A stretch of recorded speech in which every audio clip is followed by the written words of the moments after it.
దొంగతనాలను కూడా చట్టబద్ధం చేయాలి.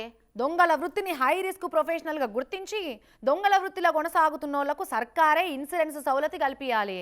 రిటైర్ అయిన వృద్ధ దొంగలకు సర్కారే పింఛనియాలి.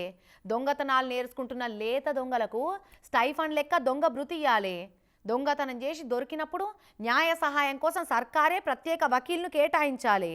దొంగల సంక్షేమ ట్రస్ట్ బోర్డు ఏర్పాటు చేసి దొంగలకు భరోసానియ్యాలి అనే డిమాండ్లు చేస్తున్నారట దొంగలు. ఆగో గా తీర్ల దొంగ వృత్తిలో చెలరేగిపోతున్నారు మరి షోర శిఖమణులు. దొంగల ఆచారాన్ని తూచా తప్పకుండా పాటిస్తున్న ఈ సాటి దొంగను చూసి దొంగ జాతంతా షాతి ఉబ్బిచ్చి మరీ కుషైతుండొచ్చు.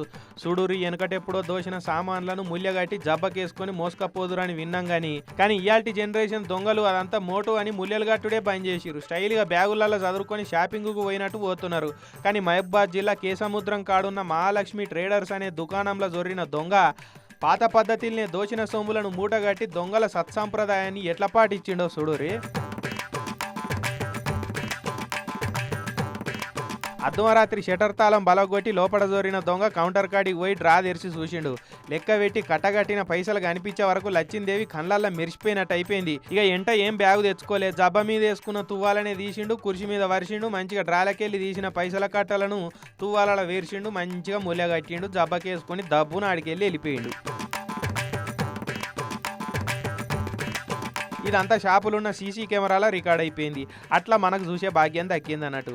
ఎన్నడూ లేని దుకాణంలో 13 లక్షలు వెట్టిపోయినప్పుడే దొంగతనం ఎంతలైంది. ఇది తెలిసినోళ్ళ పైన బయట నుంచి వచ్చిన దొంగల పైన అన్నది పోలీసు వాళ్ళు కేసు రాసుకొని ఎంక్వైరీ చేస్తురట. ఎక్కువ తక్కువ పైసలని ఇట్లా షాపులలో వెట్టిపోయినా పాపమే ఉన్నది కదా. ఎవడెట్ నుంచి వచ్చి దోసుకపోయేది తెలుస్తలేదు. కానీ దొంగోడు ఎవడో కానీ మూటగట్టిన తీరు చూస్తుంటే చాలా మోటు మనిషి ఉన్నట్టు ఉన్నాడని అయితే అర్థమవుతున్నది.